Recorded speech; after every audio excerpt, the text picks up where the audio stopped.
സർഗുരുവേ ശരണം. കഴിഞ്ഞ ദിവസം ശ്രീകുട്ടിയുടെയും ശ്രീമതിയുടെയും വീഡിയോ കേൾക്കാനിടയായി.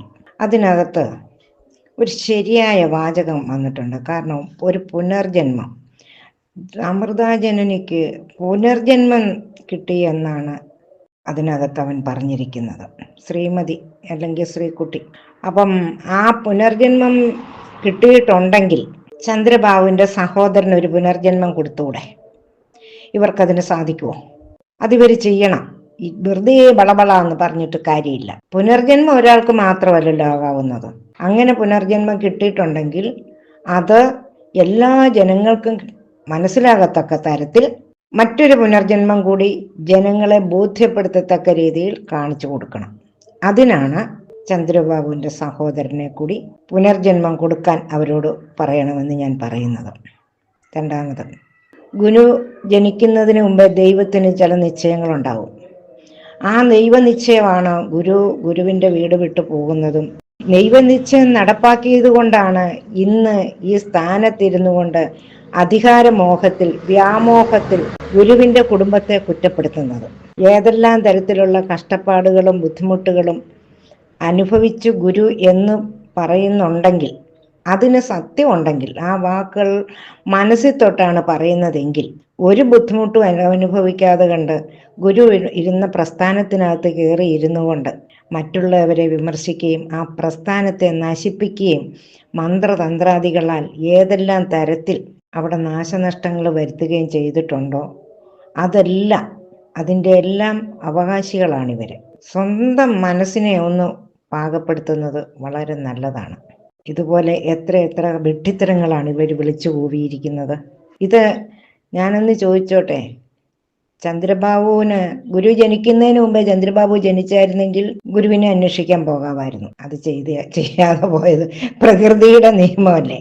ഇവൻ എന്തൊക്കെയാണ് പറയുന്നത്? യാതൊരു ബെല്ലും ബ്രേക്കും ഇല്ലാതെ കണ്ടിരുന്ന് പറഞ്ഞിട്ട് അതാണ് സത്യമെന്ന് വരുത്തി തീർക്കാൻ വേണ്ടി അവഹേളനകൾ നടത്തുക. ഇതൊന്നും ഇവിടെ പോവുകയല്ല. ഇതിലൊന്നും ഒരർത്ഥവുമില്ല. കാരണം എന്താന്ന് ചോദിച്ചാൽ, ചന്ദ്രബാബുവിന്റെ സ്ഥാനത്തേക്ക് ഇവന് കയറി ഇരുന്നിട്ട് ഞാൻ ഗുരുവിന്റെ മരുമകനാണെന്ന് പറയാൻ പറ്റുമോ? അല്ലെ അമൃതയ്ക്ക് ഞാൻ ഗുരുവിന്റെ കുടുംബത്തിലേതാണെന്ന് പറയാൻ പറ്റുമോ? എന്തിനാണ് ഇങ്ങനെ ആവശ്യമില്ലാത്ത കാര്യങ്ങൾ വെറുതെ വിളമ്പി സമയം കളയുന്നത്? മനുഷ്യനെ ഒരു തരം വിഡ്ഢികളാക്കാൻ നോക്കരുത്. ഒരിക്കലും ഈ നാണയം ഇങ്ങനെ ഒപ്പിച്ച് ജനങ്ങളെ മന്ത്രവാദത്തിലൂടെ വശീകരിച്ചതിന് എന്ത് മറുപടി പറയാനുണ്ട് ഇവർക്ക്? എത്ര പേരെ അവിടെ പുനർജനിപ്പിക്കാനാണെങ്കിൽ ഒരുപാട് പേരെ പുനർജനിപ്പിക്കാനുണ്ട്. വളരെയധികം എണ്ണത്തിനെ കൊന്നു കളഞ്ഞിട്ടുണ്ടല്ലോ. അവരെല്ലാം പുനർജനിപ്പിച്ചൂടെ? അമൃതയ്ക്ക് മാത്രമായിട്ടൊരു ജന്മമൊന്നും ഇല്ലല്ലോ. അമൃതാജനനി എന്ന് പറയുന്ന ഈ വ്യക്തിയും മജ്ജയും മാംസവും ഒക്കെ ആയിട്ട് ഗുരുവിൻ്റെ ഒരിക്കലേക്ക് വന്ന ആളാണല്ലോ. അല്ലാതെ പ്രത്യേകമായിട്ടൊരു ജന്മം എടുത്തു വന്ന ആളൊന്നും അല്ലല്ലോ. പല കാര്യങ്ങളും പറയാനുണ്ട്, പലതും ചോദിക്കാനുണ്ട്. പറയുമല്ല, ചോദിക്കാനുണ്ട് ചോദ്യം. ഗുരു ഒരു വാക്ക് പറഞ്ഞിരുന്നു, ഹരിയുടെ കുടുംബക്കാരെ 3 തലമുറയ്ക്ക് ആശ്രമത്തിൽ കയറ്റരുതെന്ന്. ഈ ശ്രീകുട്ടിയും ശ്രീമതി എന്തുകൊണ്ടാണ് അതിനെക്കുറിച്ച് ചർച്ച ചെയ്യാത്തത്? ഗുരു എന്താണ് അങ്ങനെ പറഞ്ഞത്? ഗുരു പറയുന്ന കാര്യങ്ങൾക്കെല്ലാം അടിസ്ഥാനപരമായ കാര്യങ്ങളുണ്ടെന്ന് എല്ലാവർക്കും അറിയാമല്ലോ. അപ്പോൾ ഗുരു അങ്ങനെ പറഞ്ഞത്, ആ വാക്കിനെ ഇവരെത്രമാത്രം പാലിച്ചാണ് മുന്നോട്ട് പോകുന്നത്? ഇന്ന് എവിടെയാണ് അവരുടെ സ്ഥാനം? ഇതാരാണ് ഈ സ്ഥാനത്തേക്ക് ഇവരെ കൊണ്ടുവന്ന് നിർത്തിയിരിക്കുന്നത്? ശ്രീകുട്ടിയും ശ്രീമതിയൊക്കെ മറ്റുള്ളവരുടെ കാര്യങ്ങളൊക്കെ ഒരുപാട് വിളമ്പുന്ന കൂട്ടത്തിൽ ഇങ്ങനെയുള്ള കാര്യങ്ങളൊക്കെ ഒന്ന് ജനങ്ങളെ പറഞ്ഞ് മനസ്സിലാക്കി കൊടുക്കുക. ഇതിൻ്റെ കാര്യം എന്താണ്? ഗുരുവിൻ്റെ കുടുംബക്കാരെ എല്ലാവരെയും അകത്തി നിർത്തിയിരിക്കുന്നു. എന്നിട്ട് ഇവരോടൊപ്പം സപ്പോർട്ട് ചെയ്യുന്നവരെ എല്ലാം ഗുരുവിൻ്റെ കുടുംബക്കാരെ ഇവരുടെ കൂടെ നിർത്തിയിരിക്കും. സത്യത്തെ പറയുന്നവരെ, സത്യസന്ധമായി പറയുകയും പെരുമാറുകയും ചെയ്യുന്നവരെ അവഹേളനയോടുകൂടി പുറത്തോട്ട് വിമർശിക്കുന്നു.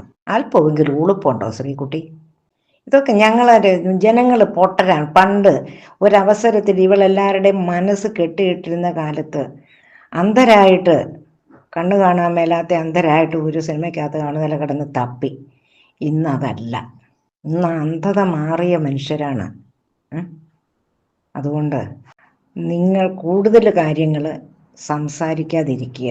ഗുരു ഒരവസരത്തിൽ പറഞ്ഞിരുന്നു, നിങ്ങളിത് തെറ്റിക്കരുത്. തെറ്റിച്ചാൽ സർവനാശം സംഭവിക്കും. എനിക്കിത് നേരെയാക്കാൻ പറ്റില്ല. ഇന്ന് ലോകത്തിൻ്റെ അവസ്ഥ എന്താണ്? ഓരോരോ രീതിയിൽ ഓരോന്നും